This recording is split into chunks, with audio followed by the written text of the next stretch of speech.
Welcome to Red All Over YouTube and a distinguished panel we have for you tonight.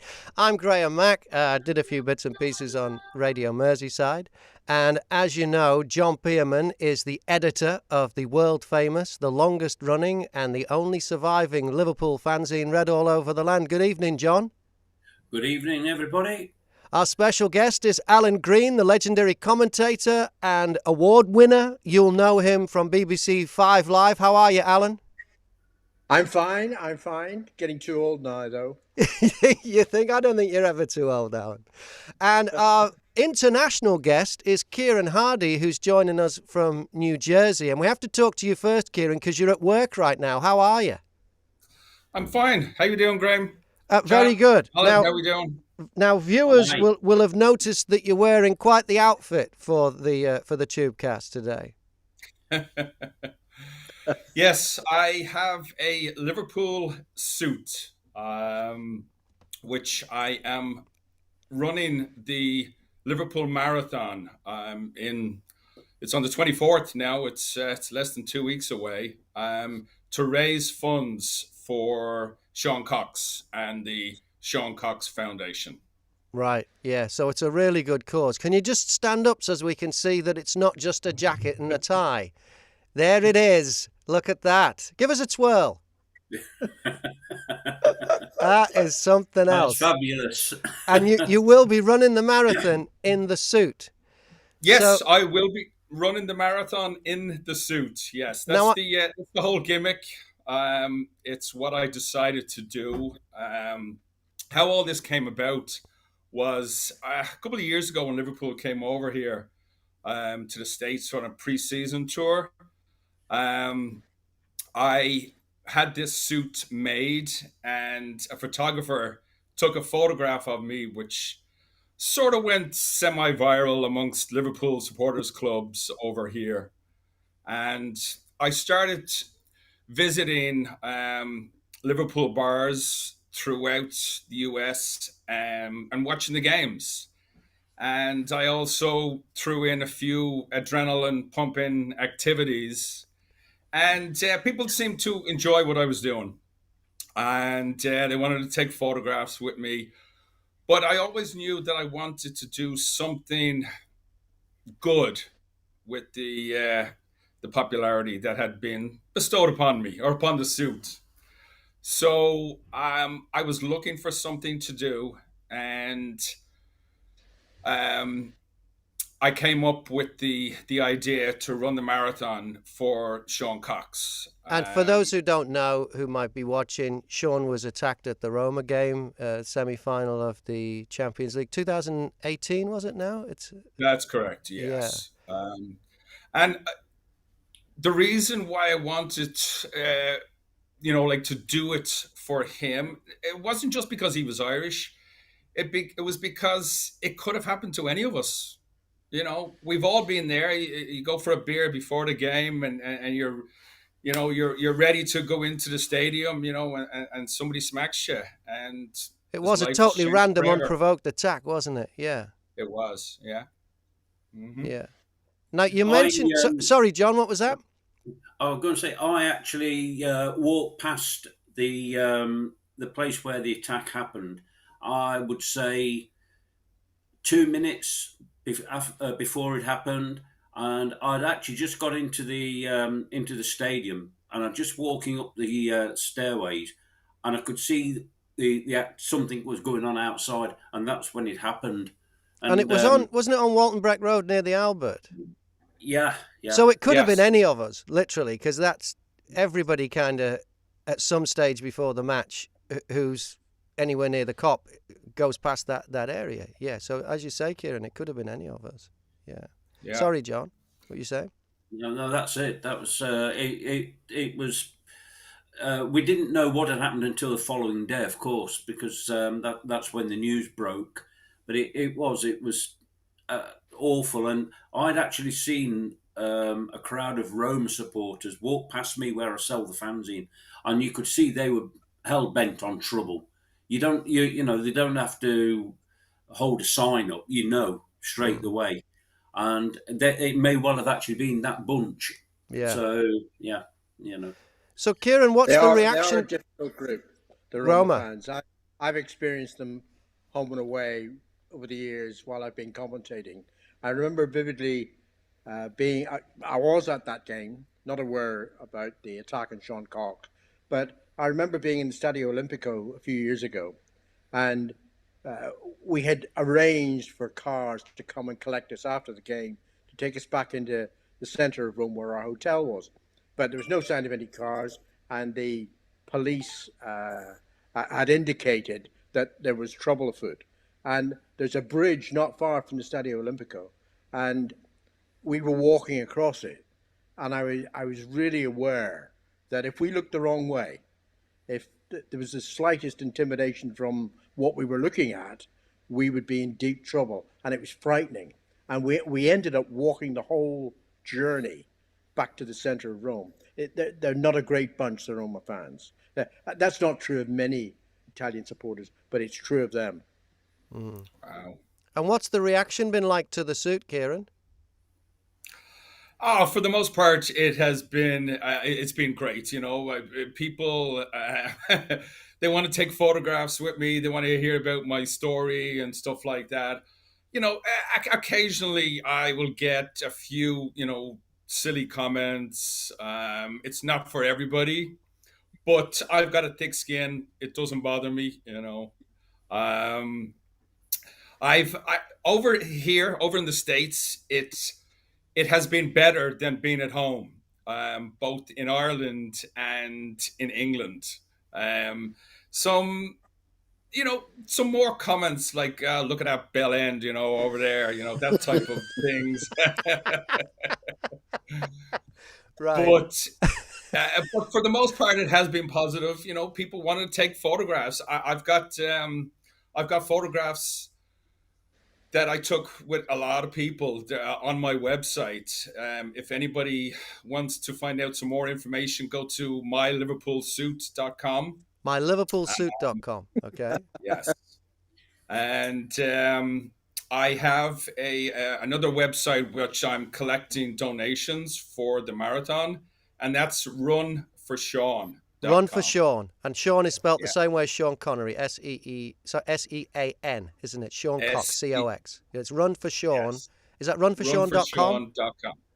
Okay. Yeah. Now, you mentioned you've had some adventures in the suit, and I'm going to put some photographs up here that John sent me, and maybe you could talk us through what's going on. So there's the first one. What are we looking at here, Sean? This is I went skydiving in the suit. I was down in Florida, and I went down to an OLSC, official Liverpool supporters club in Orlando, with the suit. And I was down in Orlando 4 days. So I was looking for something else to do. So I decided to go skydiving. And because I had the suit with me, I thought I would do it in the suit.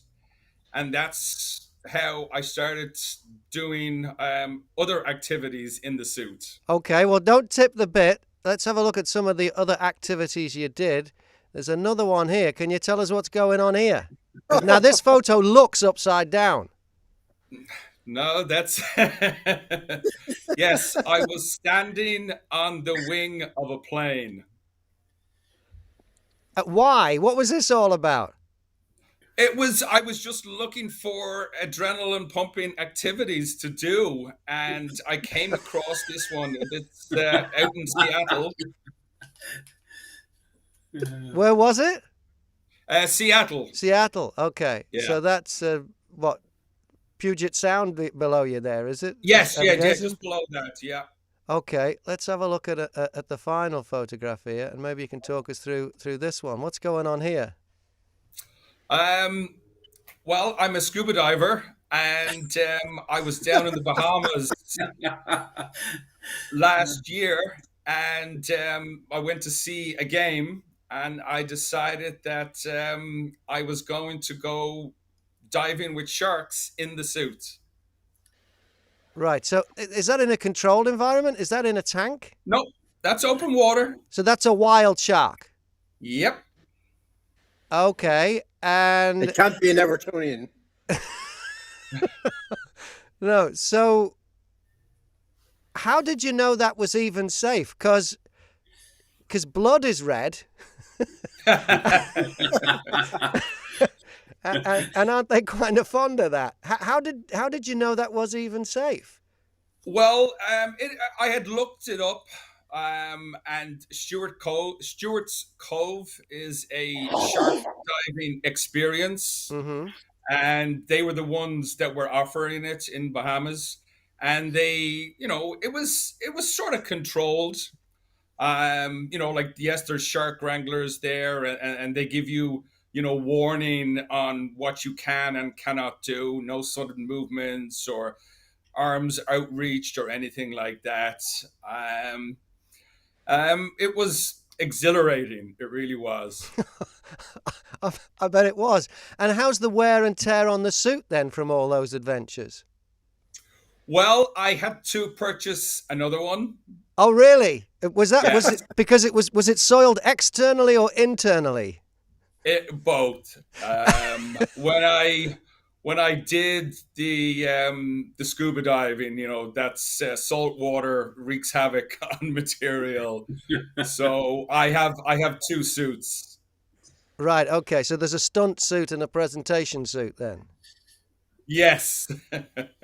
And how did you end up in New Jersey? What's your story then? Because you're originally from Ireland. Well, I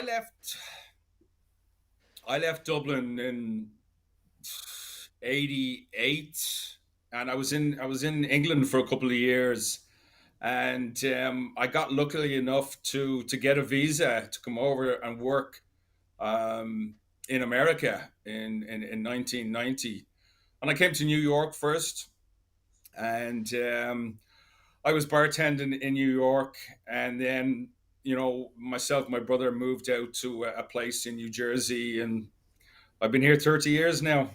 Yeah. And does your boss know that you're wearing the suit today at work? No. No, I'm in a locked office right now. He does know about the suit, but he doesn't know that I'm wearing it right now. So could actually, of all the adventures you've taken the suit on, this could be potentially the most dangerous. It could be, yeah. Oh, well, that's great. And have you run a marathon before? I have, yes. I have got 4 marathons under my belt. Great. Right. Though the last one was 10 years ago. Yeah. Okay. And are you in training for this one then? On the 24th in Liverpool? Yes. I'm in training, though I'm not going to be breaking any records, any speed records. I've had some hamstring issues, and as you get a little bit older, the We know. recovery time takes a little bit more. So I'm going to be taking it easy, but I'll finish. Okay. And what is it you do for work? Because we can see you're in an office now. What kind of job is it? I work in a hospital in New Jersey, and I'm in IT. I'm a computer guy. Okay. All right. So, yeah, because when you said you're in a hospital, I thought, goodness me, this is really quite dangerous to lock him in an office there. All right. So, once again, the website to see more about the suit is, did I get it? Have I got this right? Liverpoolsuit.com? My suit. My Liverpool suit. Thanks, John. MyLiverpoolsuit.com. And then you should tell us the one where people can go to donate Yes. money for you running for the Sean Cox appeal. That's Run for Sean, and that's for as in FOR, Sean. Runforsean.com. Well, Yeah, what I'll do, Kieran, is I'll put all your details on the various platforms I have to see if we can get people to either go live straight to your sites, or I'll set something up where they can donate here, and then I can transfer it that way. Whichever way it happens, we'll get something going like Wonderful, that. John. And Right. all I can say Wonderful, is what John. you're Thank you doing. very much. I really appreciate that. No, we appreciate you coming on here, and if you can tell all those official Liverpool supporters club in America that Red All Over the Land is here. We have very few people from the States who subscribe, yet we've got a couple of guys who you may know, Justin Sharon, who's from New York. He's a member of one of the Liverpool supporters clubs there. He has a lot to do with them. Oh, The- Justin. Yeah, I know yeah, Justin. Yeah. yeah, he's been on our shows. Yeah, and there's the guys down in Austin, Texas. So we tried to get the word out there, but unfortunately, whether we're being put in the background by all the elections that you had last year and all that, we struggled to get the word over the water. So anything will help, and Right. we'll certainly make. Okay. I'll make Yes. sure that Red All Over the Land will make a donation to you in some way or other. Definitely. It's a very fine cause, Eden. Thank you Oh, it very is. It's much. I great. really appreciate that. Wonderful. Yeah. All right, Kieran, thanks very much. Well, stay Thank with you. us as Thank long you. as you can. I realise you're at work, so let us know when you've got to go. But we'd like you to continue on the panel if you hear about something you'd like to chip in with, because we don't have that many rules on this show. But so I don't know how long you can stay. Yeah, I could stay for a little bit more. Great. And I just another note. I will be streaming the marathon. The start of it, when I run past Anfield, and the end of it, on my Facebook page. So if anybody is interested and they want to friend me, they can see it live. Great. So where do they find that? Just on Facebook, if they just look for me, friend request me on Facebook, it'll be streamed live. But then I'll also put it on my website, the next day, when I have the recording. Well, if you've got any pictures or any video after the event, send them to John, and we might be able to show them on the next Red All Over definitely. YouTube. Yeah, Definitely. yeah, because we showed the slideshow of the guys that climbed up. Ben Nevis. Up Ben Nevis, and that was good the other week. So yeah, Kieran, if you've got pictures and video, let us have them. Yeah, I saw that. Yeah, that was great. Yeah. So Okay. if you're at a game at Anfield, just look out for somebody shouting "Red All Over the Land." That'll be me. Yeah, and if it isn't John, if it's someone like Steve, they'll direct you to John. They'll tell you where he is. Yeah. Thanks a lot, Kieran. All right. Well, the next time I'm there, I'll look you up. All right. Thank you. All right. So, well, All right, we should. guys. I am going to bow out. I'm just after getting a notification, an email. So, Graham, thank you very much. John, thank you. I appreciate it. And Alan, very nice meeting you. And best of luck with the show. And I will do what I can to get the word out about Red All Over the YouTube. Brilliant. Let's hope you raise a ton of money for the Sean Cox appeal as well. Thanks, Kieran. Yeah. Thank you. Yeah, well done. Thanks very much. Thank you very much. Thank you. Thank you. So, John, we should talk about the sad news about Roger Hunt. Yes, Roger was. I'll be honest. He was the second player who I really enjoyed watching playing for Liverpool. My first Liverpool player was a guy called Alf Harrismith, and that was because his name was Alf, and it just I don't know. But Alf Harrismith was one of the prime reasons why Liverpool won the title in '64. When he came into the side, things clicked, but they only lasted a few months because he had a serious injury that basically ruined his career. Yeah. However, Roger was the man. You know, he was the most Salah of his day, if you like. I don't know. You can't compare then and now really, but he was he was so modest, and that was the most amazing thing about him. And I had the privilege, I think it was 1998, to meet him at a supporters club function in Liverpool.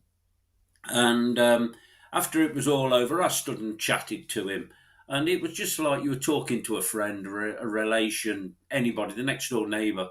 And he told a few good stories, that he didn't relate to in the general conversation of the night when he was the guest speaker. And I got a book here that he signed for me. It was a newsprint of his debut in 1959 against, of all teams, Scunthorpe. So yeah, and he was 21 then, so he hadn't actually burst through, and he'd served in the army.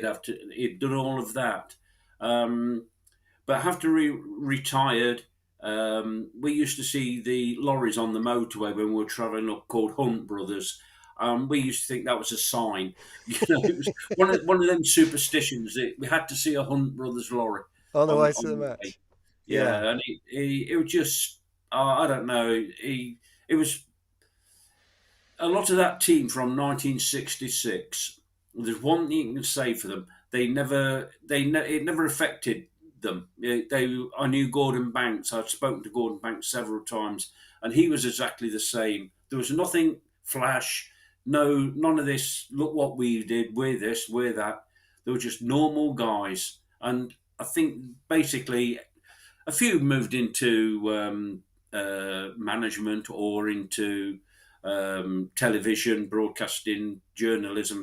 But a lot of that team just basically went back to work when Yeah. they finished playing. And and these are the people who could you imagine had a couple of years ago England won the World Cup? What had been bestowed upon them? Yeah. These guys had to go back to work, Yeah. and and Roger told us that night. He said he was very privileged because he went to the celebrations on the Sunday around London. On the Monday, Shankly gave him the day off. Tuesday, he had to be back in Anfield training. And 2 weeks after the final, Liverpool played at Goodison Park in the Charity Shield. Roger Hunt played the 90 minutes. There was none of this, we'll have to, give him another week's holiday or anything like that. No, Yeah. straight back in. No rest. And he was, he was a superstar. He was the first Liverpool player I knew the name of as a kid, and I saw him play, but I've no proper memory of it because my dad used to take me and sit me on his knee in the Kemlyn Road stand, his season ticket. And but Roger Hunt was the name that everybody knew. If you only knew one Liverpool player, that was the name. That's how big a deal he was. Yeah. But he was a really modest guy, was he? Oh, I definitely. think that's the key word for me. You both used it, you, Graham, and John earlier on. Modest. I never had the privilege of meeting Roger Hunt. I never saw him play in the flesh, so I vividly remember, of course, as anyone would do, that 66 World Cup final. But he just struck me as being such a level guy that you'd be privileged to know him. And there'd be no airs and graces about Roger. And my only regret is, thinking of that World Cup final, when her shot hit the crossbar and bounced down, and Roger turned away, claiming the goal.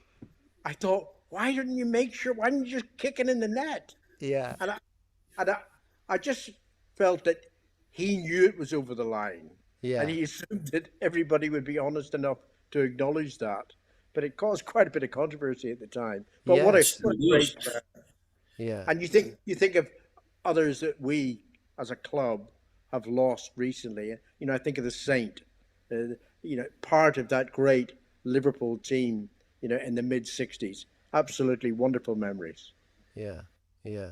And a nice tribute on the Kop as well with the mosaic. Brilliant. Yeah. Well, that was put up by Andy Knott, who's part of the Red All Over the Land team, and if there's something needs doing like that, Andy will also always make sure there's a tribute on the Kop. and I know how he does it. And it's not easy, but he's. I would go as far as to say he's the best in the country at doing them. No Yeah, problem about that.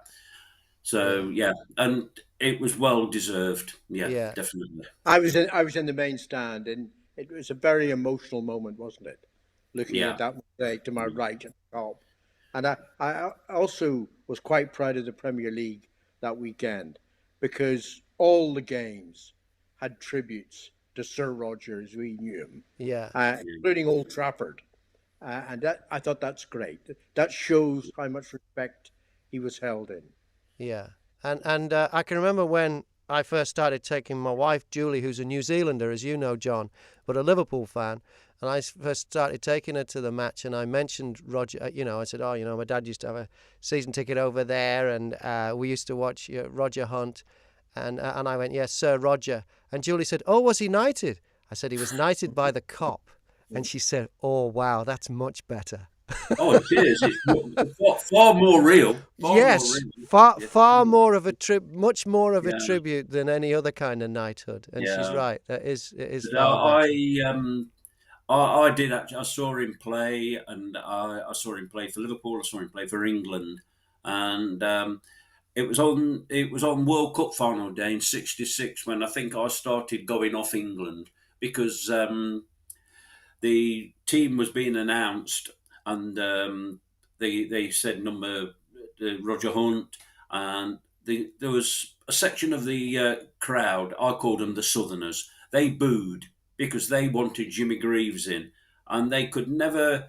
And they all, and for some reason, the media had been calling for Greaves to play, but what Alf Ramsey had done, Alf Ramsey had already told Roger Hunt he was playing, and it was Jeff Hurst who replaced Jimmy Greaves. Um, I think it was for the quarter-final game because Jimmy got injured. I mean, Jimmy Greaves was the greatest goal scorer I ever saw play, and the second greatest was Robbie Fowler when it come down to just scoring goals. But Jeff Hurst had kept this player Jimmy Greaves out, and I think that broke Jimmy Greaves. But it's still a tremendous, tremendous footballer. And Roger was in the side that played alongside Jimmy Greaves. He played along then Jeff Hurst, and he played with Bobby Moore and all of those players. And as I say, modesty was their key word. That was the big thing about it. Yeah, Brilliant, brilliant. yeah. Well, football's changed a lot since the days of Roger Hunt, which brings us to the next thing we're going to talk about, and I'm sure you've got a lot to say about this, Alan. The takeover of Newcastle United by the Saudi Arabian consortium. Where are you on this? Oh, no thoughts. Well, what can I say? I'm absolutely horrified. I like Newcastle United as a club. I always have done. I've always enjoyed going to St James's Park. I'm not going to call it by any commercial name that was imposed on it by the wretched Mike Ashley. And I think Newcastle fans are a terrific bunch, wholly loyal to their club. They kept turning up during the bad years, and it's been so long since they did anything to cheer about. So my feelings about this takeover, it's not anti-Newcastle fans. It's great to get rid of Ashley. What a prat he has been in the 14 years that he's been associated with such a great club.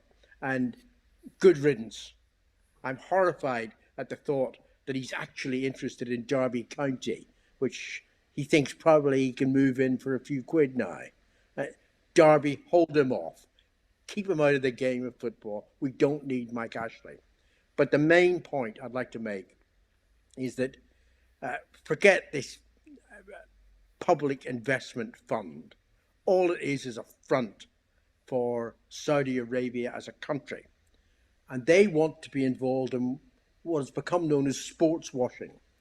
If they buy their way into sports, as they've done successfully in other elements, then somehow they think it'll just brush aside the bad aspects of their character, their country. And remember, it's a dictatorship. The view in Saudi Arabia is homophobic, it's misogynist, and it's built on murder and torture. Now, that sounds really extreme, but anybody analysing what has happened with this Saudi Arabian government knows that to be the case. The drastic murder of the journalist Khashoggi, and then they dismembered his body. And they were found out. So they're still held in such high regard that the UK government sells arms to Saudi Arabia, arms that are being used to massacre the population in Yemen. Why on earth are they being allowed to come into English football? And I'm not forgetting that there are other clubs in the Premier League in particular that we could criticise heavily. And Liverpool's not beyond criticism in terms of its ownership. Remember, we were one of the 6 that wanted to start a European Super League. But Newcastle, no. I mean, Amanda Staveley, 4 years she's pursued, no doubt at the behest of Mohammed bin God, I'd rather forget his name, actually. You know who I'm talking about. The head of Saudi Arabia. She's been pursuing a football club in England. I was horrified to hear her quoted as saying she was initially interested in Liverpool back in 2017. Can you imagine our feelings if that mob had come to Anfield? I know what I would have done. I'm sorry. I'd have given back my season ticket and I would have turned my back on the club that I love. I would have walked away. Now, Newcastle fans are so desperate for success, they dress up as Arab sheiks at the moment, you know? Yeah. Tea towels around their head, white robes. Someone needs to say, can you tell me what your view is on murder? Can you tell me what your view is on torture? Because make no mistake, that is what Saudi Arabia is about. And it's a stain on English football that they've been allowed by the Premier League to come into English football. And it's just another hammering point that football today is about money. And they don't care where it comes from. And it's a disgrace. So I don't feel strongly about this. So what could the Premier League do then? They could have thrown them away, said no. Do they have rules about ownership? Yes, allegedly. Right. But think of the owners that we've got. Like, he's a saint by comparison. What about Roman Abramovich? Yeah. You know, and where his money comes from. And Chelsea fans don't seem to care about that because he's transformed the fortunes at Stamford Bridge. But you see, this is going too far. This has to end sometime. Now, I'm not saying it's going to end at Newcastle United, but Newcastle fans must continue to ask themselves, privately if they must, what are we doing under the guidance of this mob? Because it's a mob. Yeah.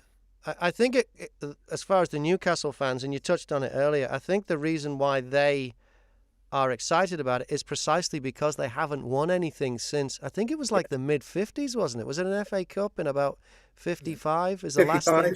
55 they won the FA Cup. 69 they won the then Intercities or whatever it was called. Yeah, right. Okay.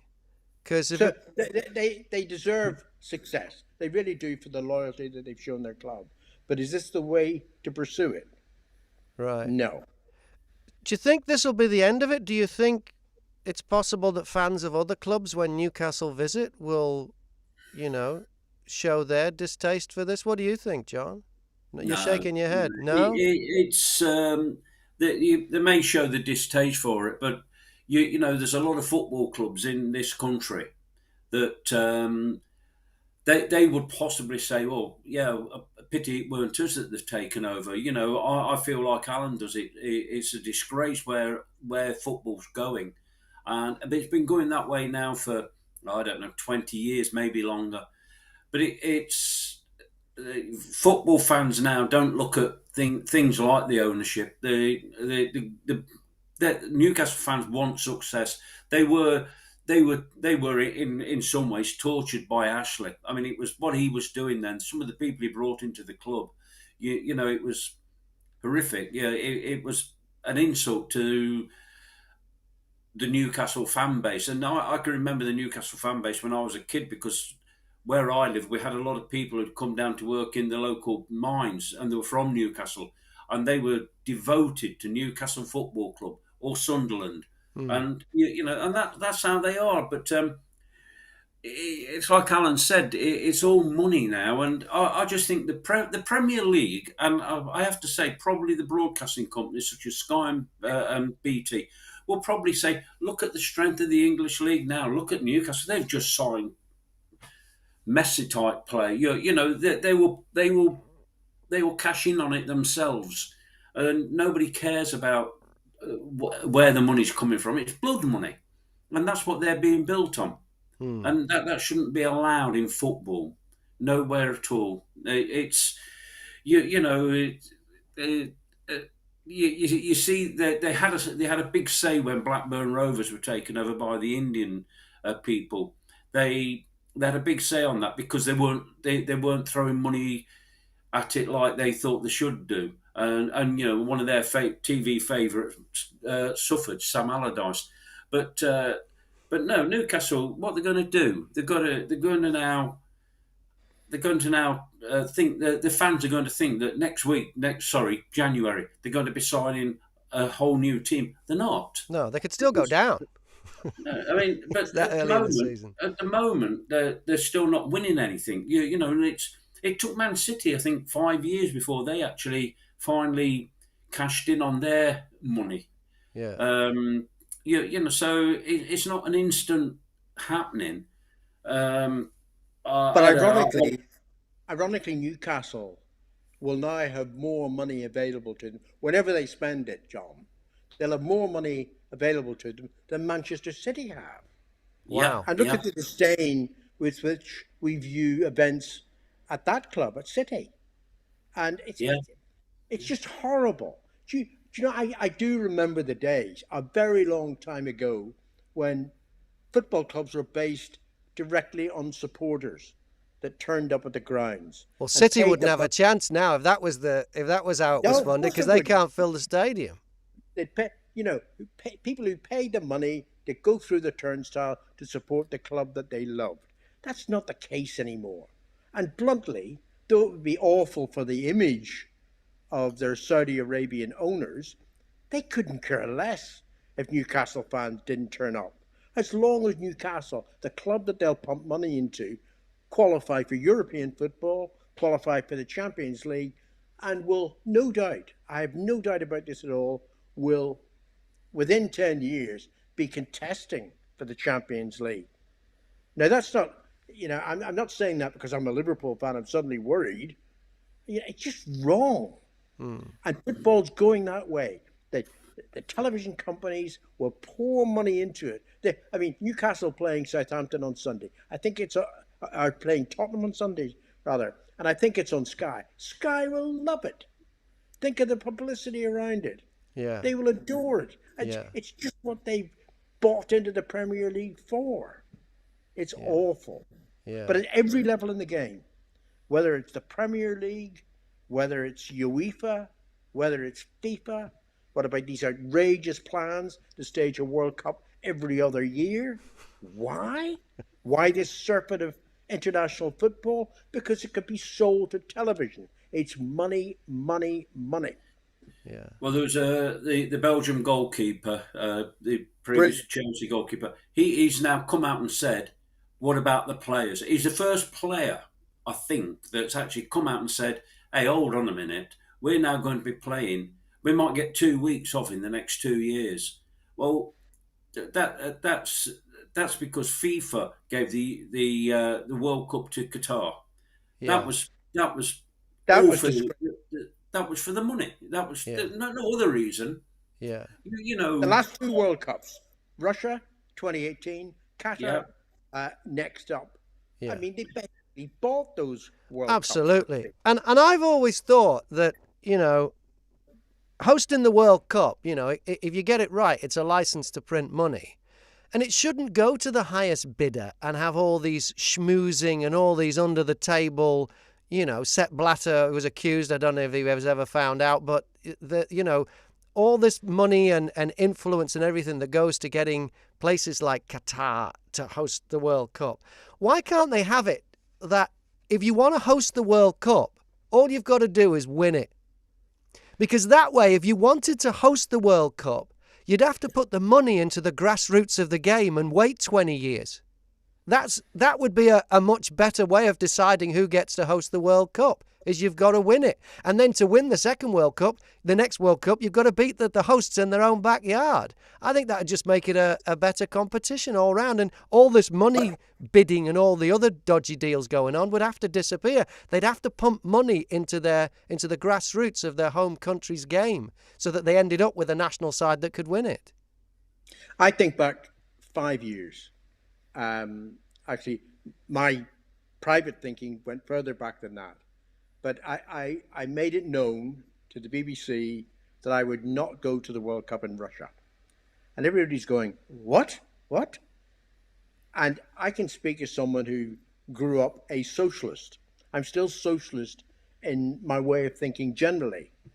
But I was appalled that Russia got the World Cup. I could think of nothing worse than spending 6 weeks in that country, as I knew I would have to. So I pulled out then, and immediately I pulled out of international football. But I remember too, Qatar. What's one of the first things they were thinking about Qatar? Would they allow women into the stadiums? Why should we be asking that appalling question? Yeah. It Shouldn't even be a question. Yeah. It is tragic. Yeah. And I think of all the people who have died building those stadia in Qatar. Yeah. Are we going to go? Well, I won't be going, but will we be going publicly to Qatar for the next World Cup and thinking, isn't this ground fabulous? Yeah. What about the torture that's gone on to build that ground? People are just pushing these considerations to one side, and they mustn't. This nonsense has to stop. Yeah. Well, how do we stop it, though? How does it stop, Alan? Well, ideally, you have thinking people at the top of FIFA and UEFA, and not the apologists that we've got now. Get people in who care about the game. Then we wouldn't be talking about having a World Cup every 2 years. Isn't it shocking and so disappointing that Arsene Wenger is making the argument on FIFA's behalf about having a biennial World Cup? Who wants it? Who wants? We had an international break last month. We're in the middle of another international break now, and we've got another international break in November. This is ridiculous. Especially when England's playing teams like Andorra. Oh, fantastic. Yeah. I mean, what a waste of space that is. I mean, I've actually done an England game away to Andorra back in 2008. And I remember thinking that night, what am I doing here? What is the point of this fixture? We have too much international football. And even this week, directly affecting Liverpool, Brazil are playing a third game in their break. Unlike England playing 2 games, Brazil have a game on Thursday night. And that directly impacts on Alisson and Fabinho, who cannot play at Watford on Saturday.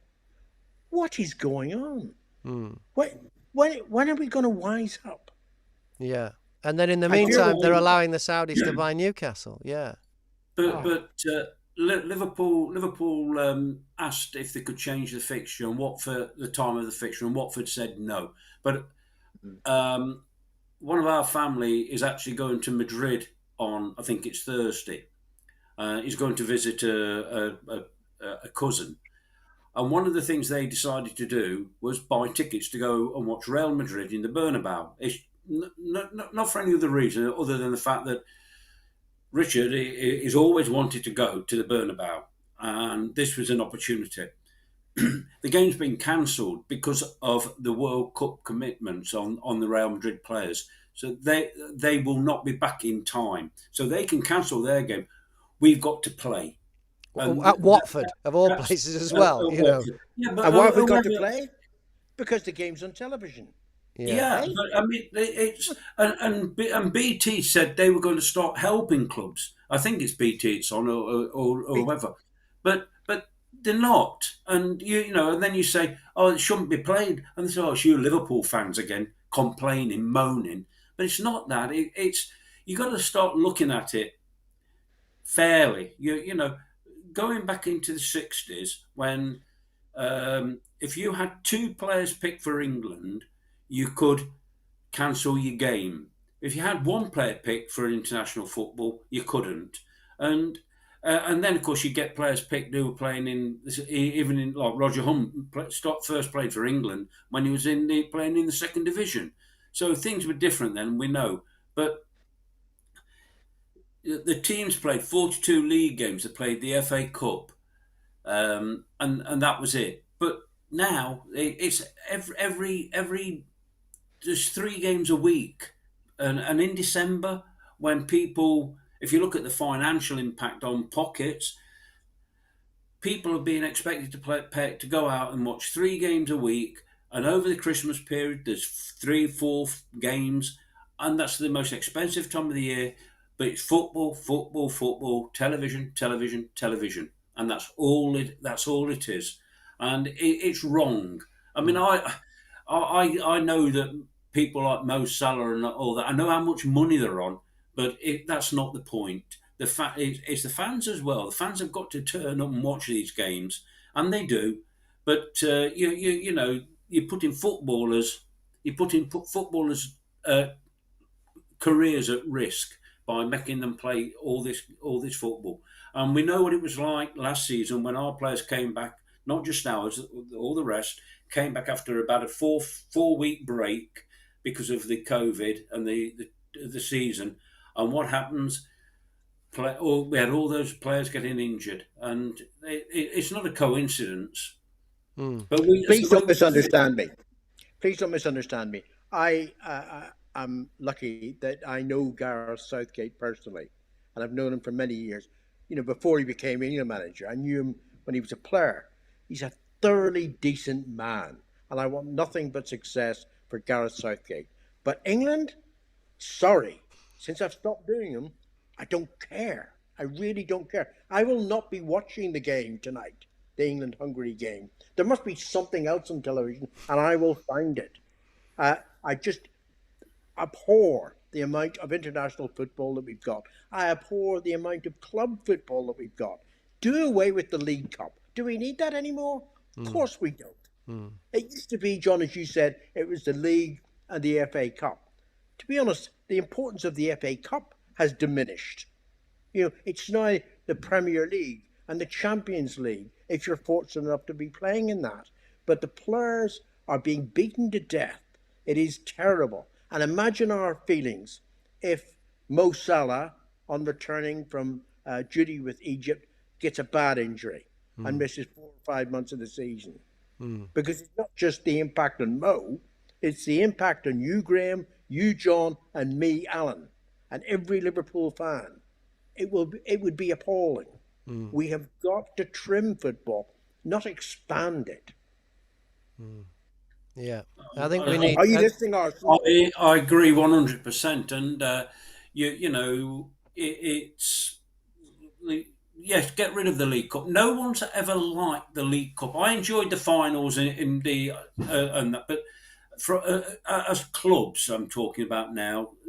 Going right back in the '60s, the Liverpools and Manchester Uniteds didn't play in it. Nah. They didn't play in it, and it was only when basically they moved the final to Wembley. Yeah. Then yeah, okay, now it's going to be a big day. There's going to be 100,000 there, and that's when it became, if you want, another competition. But they used to play a two-leg semi-final. They used to play a two-leg final, and that was how it was. And that it wasn't wanted then, and it's not wanted now. And to be quite fair, I'm not even sure the clubs want the FA Cup anymore. Yeah. I agree. And Yeah. that's I a agree. fact. Yeah. Yeah. I really had started my major commentary role when Peter Jones died, in the legendary Peter Jones, the true legend of radio commentary, and that was in 1990. And that was the occasion of my first World Cup final commentary. And a few years ago, I set out to count the number of cup finals I had commentated on, whether it was League Cup, FA Cup, UEFA Cup, Fairs Cup before that, European Cup, Champions League. Years ago, I passed the 100 mark. Now, that's great for me, but isn't that ridiculous? Over less than 30 years of high-profile commentary, it just meant there was damn too much football, far too much. Yeah. And we are in danger of ruining the game with money and with overcapacity of football. Yeah. Is there time Definitely agree. is there time with the money? Like you worked in the USA a lot, Alan, and a lot of their sports have a salary cap. Would the Premier League benefit from that? The players, I'm sorry, the players would just go elsewhere. The players would head off to wherever they could find the money. Right. Look, let's not be naive about it. Whatever job that we do, we want to earn as good money as we possibly can to benefit us, our family, whatever, to do the things that we like to do, go away on good holidays, etc., etc., be able to afford our season tickets at Anfield. But we are paying too much money, for players. I mean, Mo Salah, I don't know what the facts are in his negotiations with Liverpool. If it's true, if he wants $500,000 a week, what? $500,000 a week? 24 million a year or more, and my math's very poor as I get older. It's just nonsense. It is nonsense. But I don't think we can rein that in anymore. We've gone past that point. So to pay the players' salaries, we've got to take the television money and we've got to nod to UEFA and to FIFA, if necessary, to say, yeah, okay, you need our players. Okay, as long as the money's coming in, Do we care about the fans? No, we don't care about the fans. And they should care about the fans because the TV Yes. needs the fans. And the seasons that the season that was played with no fans on the TV. Well, John, you didn't even watch the games live when there was no fans on there. It wasn't the same. The fans I are couldn't part. watch it. The fans are like extras in the broadcast, in the movie that they put on, in the entertainment that they put on as a spectacle. But the fans are still paying through the nose for tickets to go and perform for the cameras, which is, I'm sure, the way that the TV companies regard what the fans do.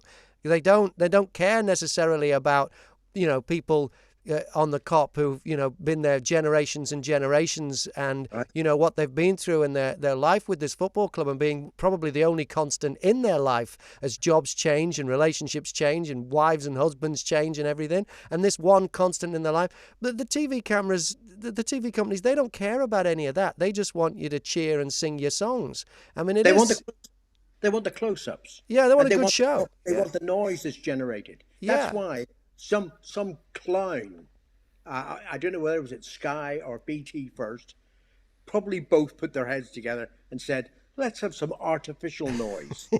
Yeah, we know there are no fans, but let's have some artificial sound. Yeah. What was I doing? Mute button. Yeah. No, it's In worse fact, than canned laughter in a sitcom, isn't it? Yeah. It's also get rid of the commentators. Mute button. No. That's because you were a commentator, Alan. I still don't watch games on Sky, and we haven't got BT, so I just refuse to watch games on Sky now. Yeah. It's to me they've. I'll hold my hand up and say yes. They've done a lot for football. They've done a lot of harm to football. Television has done a lot of harm to football. Yes. Yes. There was nothing wrong with the game in the 80s. There was nothing wrong with the game in the 70s. It was still the same thing, but now it's glamour. It's become show business. And I can remember back in the 60s when the big pop stars I'm now talking about, not the think people you forget, the one-hit wonders, but the big pop stars, and they said footballers wish they could be like that, and now they are. Yeah, It now the pop smells. stars wish they could be like the footballers. Yeah, exactly, and that's where we've gone. Yeah, Yeah. and it's not just football. Let's not forget. There's other sports being saturated, but you hear now tennis players a couple of years ago started saying, "Hey, we're not playing all these tournaments," and the LTA and company, they all were horrified that they're going to have this tournament in America, and Roger Federer, Nadal wouldn't be there. And and the golf players have said the same. We're not playing them all. We'll play the ones we want to play in, Hmm. and that's fine. And footballers should be doing the same. And if a few more came out and said, "Look, we're not going to play in all these competitions. Count us out. We'll Hmm. play for our clubs because they're the ones. At the end of the day, they're the paymasters. The Liverpool pay the players' wages. Chelsea, Man City, whoever, Man United, they pay the players' wages. And maybe the players should turn around and say, we're not doing it. Well, And We should now, be applauding Courtois for his remarks. yeah, And exactly, there was yeah, nothing yeah. that he said that was quoted that I disagreed with. And I No, thought that's really brave. I applauded him, metaphorically. yeah. yeah. Well, now that teams are involved in so many other competitions, would that be okay if the size of the Premiership was shrunk or even cut in half to Oh, reduce they're the not going to games? do that, Graham. You don't think? No, no, because there was one of the things that was said a couple of years ago was we'll get rid of the League Cup and we'll have a Premier Division of 18 teams, but it's not going to happen. The money is the factor all the Yeah, way in. You go back again to the old days, and a team won promotion from Division Two into Division One, and it was great for them that they were now into the top division. Now it's the £200 million game. Yeah, yeah, and Yeah. who gets the £200 million? I can remember when Blackpool came up and they had the Blackpool manager Ian Holloway on, and he was saying, "Oh, this £90 million game, as it was called then, that money went into somebody's pocket." Blackpool went down 3 divisions very quickly, and they've only just started to come back. The same happened to other clubs. It's false, and but it sells. It sells the product, and that's how it is. I wouldn't Um, want to reduce the size of the Premier League. no, I know the speculation was that it would eventually go down to 18 and then 16. But I'm glad that it's no fewer than 20. And I'll tell you why. Um, Watching on television, I admit I was watching Sky, the Brentford game. And I thought, yeah. Liverpool should have won it easily, the chances they had. But wasn't Brentford really brave? And they And they were, never gave up from the minute they came out to the it very was end of it. They fantastic. just never gave up. It was fantastic. And if it hadn't been a case of Liverpool dropping 2 points, I'd have stood up and cheered at the end of the game. We yeah, we need we need to have room for the Brentfords, for the Brightons. Look how well Brighton are doing this season. yeah, yeah. Needed to keep interest turning over in the Premier League. And if we abandon that, well, we may as well give up and have a European Super League from which we will never be relegated. No. All right, well, let's talk about going to the match, which has changed this season because of NFC. I mean, it was always 3 initials, wasn't it? It was VAR for a while. Now it's NFC that everyone's talking about. What's the latest on the situation with selling the longest running fanzine at Liverpool and the one that's been going for over 25 years, John? How is it affecting you now? Are things getting better? You said sales were down last time we spoke. No, sales are still down because now people are going into the ground far earlier. They walk past, and then you get the congestion outside the Kop, where basically you have to move. You can't stand there because you're in somebody's way, and people are queuing round you to get into the stadium. Um, I'm not opposed to the change to the NFC. I can go and put my phone in and get into the ground. That's not a problem.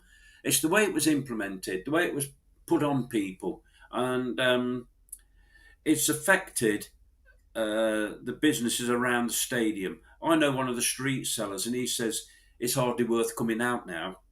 You know, because of the money he's lost. The 12th man pub have said their takings are way down. The Flatiron, which is a well established pub on Merseyside, they've said the same. The Park must be suffering. And the You know, Albert, yeah, and yeah, the Arkles, yeah, and the it's their Sandon, money.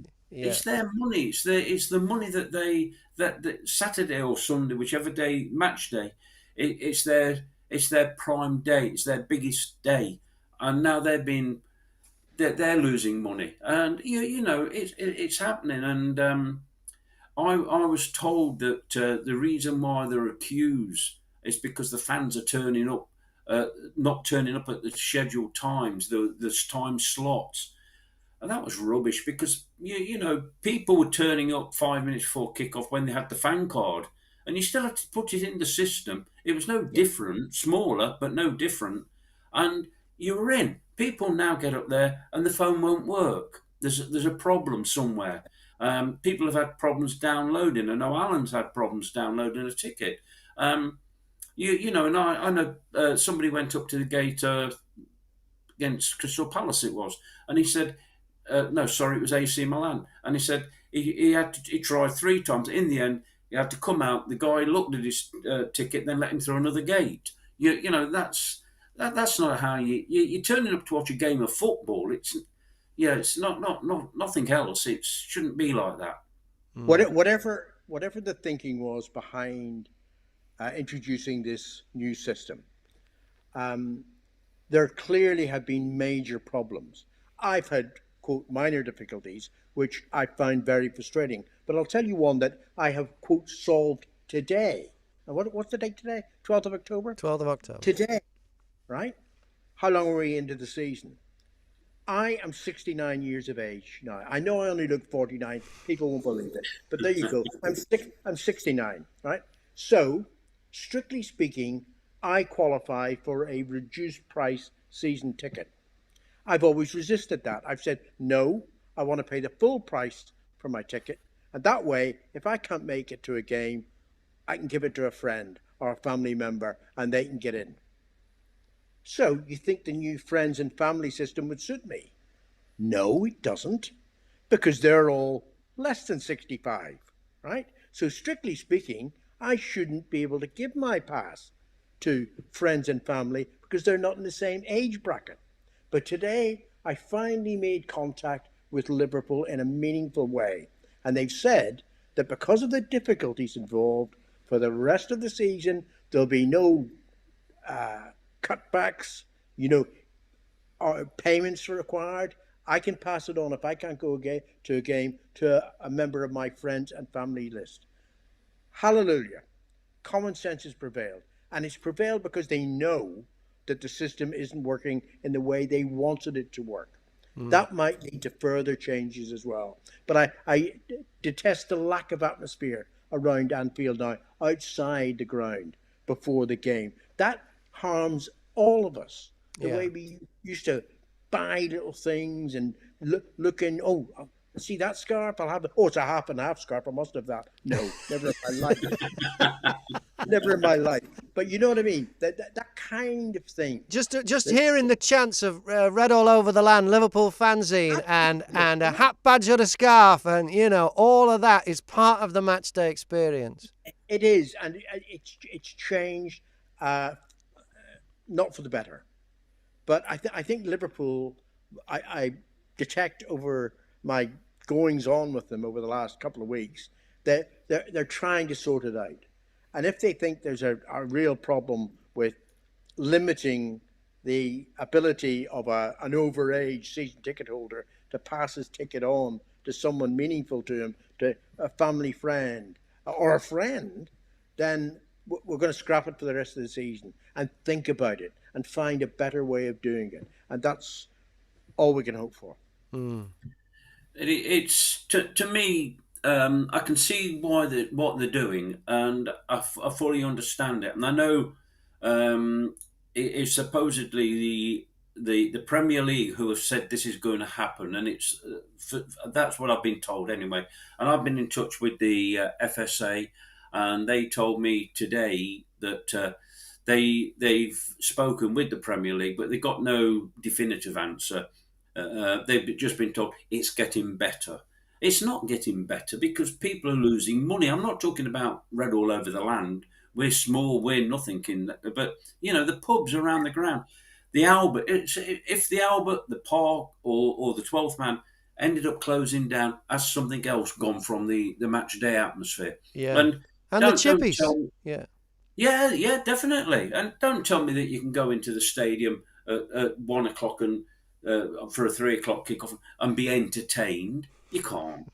I'm sorry, I don't want to sit there and listen to music being banged into my eardrums or standing on the concourse where you can hardly move because people are in there for that £2.99 Carlsberg, but not Guinness, not the other drinks that you can buy. It's just Carlsberg, and and it's being thrown up in the air and all that. You're getting drenched in it.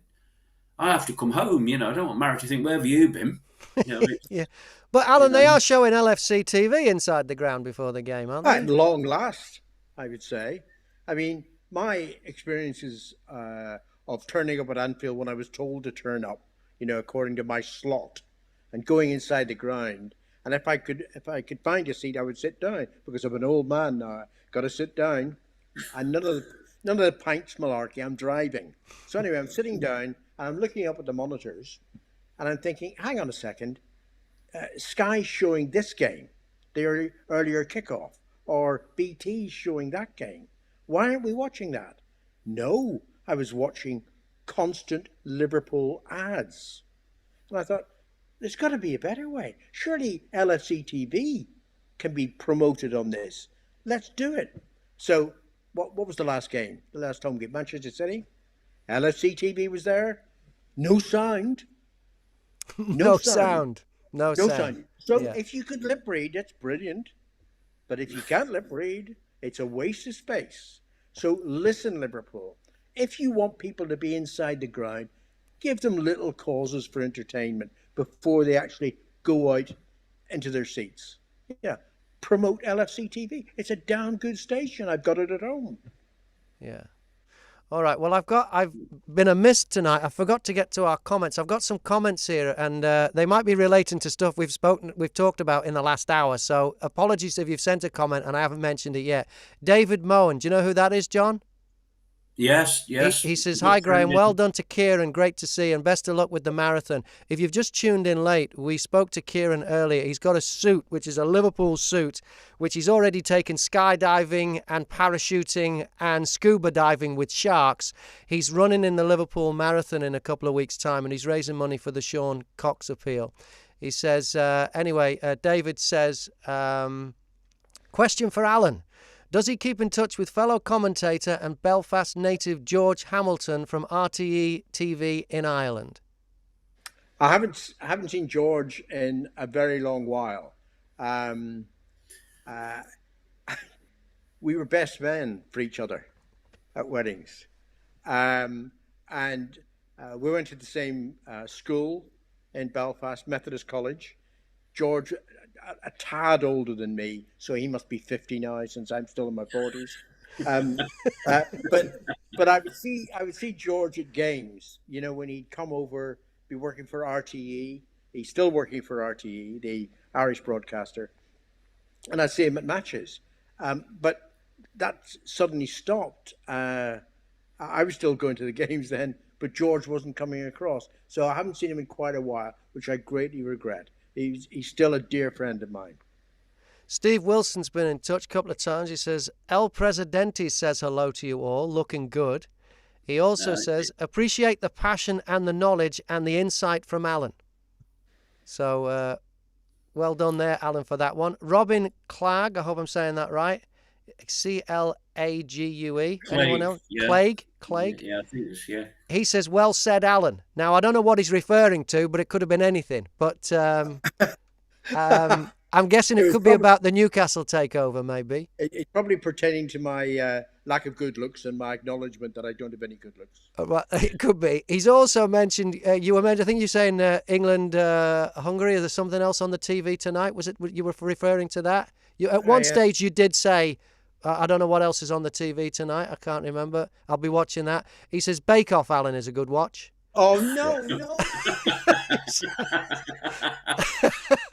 And Harold's Harold's been in Rob, touch, and he says love Red All Over the Land. Great read. So that's good to know. Which I think that brings us to the Florrie, John. The Florrie is the Florence Institute in Dingle, where my Uncle John used to go, because my family are from that area. Park Hill Road in Dingle is where my dad's side of the family all grew up. And the Florrie is now going to be putting on a special night for Red All Over the Land. Can you tell us why the night is so important, John? Well, we're going to turn back the clock because last November would have been our 25th anniversary, but we weren't allowed to do anything. They couldn't even have a drink on the strength of it. So we've worked with the Florrie, and they've done all the groundwork. They've got John Barnes to come along, who everybody knows John Barnes, and I do not know. You talk about players who could move. Well, he could. Not sure about now, but yeah, we know he could move then. And of course, Alan will be there talking to him. So we've got that coming up, and Graham and I will be there. We've also got Mike Lepic from the JC23 Foundation turning up to help us with both a raffle and an auction. And the raffle tickets, I will make them available online. And also the auction will be, I don't know how the Florrie is going to do this, but the auction will also be online, so we can get reserve bids, etc. And Graham will be involved in that. So yeah, it looks like a good night. And we'll just say this, that the tickets went on sale one Sunday morning, and by Monday morning they'd all gone. Right. So if you go into that, make sure you come up and say hi to us. And if you're not going, look out for the next one and get your tickets early, because they go quick. Yeah. I don't know how you get the tickets early. Those going to be sold, John, before anybody knew I was going to be involved. I know. Actually, people were saying only if Alan Green's there. Yeah. We should mention as well that another friend of the YouTube that we've had on, Cheeky Jurgen, is going to be there too, which will be a good photo op, because he looks exactly like Jurgen Klopp. Yeah. Oh, I don't know now, Graham, because I don't know whether he's got glasses or not. That's right, because he had special glasses made. He had special teeth made. Yeah. And he had special glasses made to look more like Jurgen. And but now without the glasses, I hope he looks just the same. Yeah. Cheeky Jurgen will be there, and it's going to be a fun night, and that's the whole intention of it. It's a fun night, and we've got with Alan and John there. Well, I was told by somebody called Dog Leash. Don't know if you've heard of him. Yeah. He said all you have to do with John is wind him up, and that's it. Alan, you may be able to interview him as if you were on air doing an after match interview. So that's it. Yeah, I mean, there's going to be some good stories coming out. I do know that, and as I say, we really, really are looking forward to it. It should be a special night all round. Yeah, and a great venue as well, and raising money for a good cause too. Yeah, we're raising money for the Florrie. They've got a lot of projects going on. They need support. They lost a hell of a lot of money during the lockdown. They could stage no events, and they need events to keep going. And you know, Graham, that you say your family's been involved there. I mentioned it to somebody, and he said his dad used to go boxing there. Yeah. It's a famed place. It's a huge building. The upkeep must be pretty tremendous. But I'll be meeting with Mike Lepic from the JC23 Foundation, and of all places, the Titanic Hotel in Liverpool, which I'm looking forward to, because I've always wanted to go in there. Yeah, just make sure there's enough cars in the car park for everyone. Yeah, definitely, yeah. And then I'm going to be meeting with the people from the Florrie on the 21st, just to go through the final details. So it's looking good, and say we're really I think everyone's excited about it, and I do know a lot of people will be looking for you, Alan, to get an autograph. So Oh, we'll bring an extra pen. Yeah. Yeah. I Make don't sure you think they'll bring be a pen, asking. Alan. I don't think they'll be asking Graham and I, but No, not at all. but yeah, definitely you and John Barnes. Yeah. Have you interviewed John? What Sorry, a lineup. have you interviewed John Barnes before, Alan? I can't remember directly interviewing John. I mean, I've spoken to him a lot in the years since he stopped playing. And I'm interested. He did a wonderful piece for The Guardian today. I don't know if you saw it, about a book that he's written about being proud to be a black man, and basically saying, we should not be, there should be no discrimination, full stop. Yeah. And what the quotes from the interview, I totally agree with. John's just a decent guy, like another man we were talking about earlier on the program, Sir Roger. Decent man.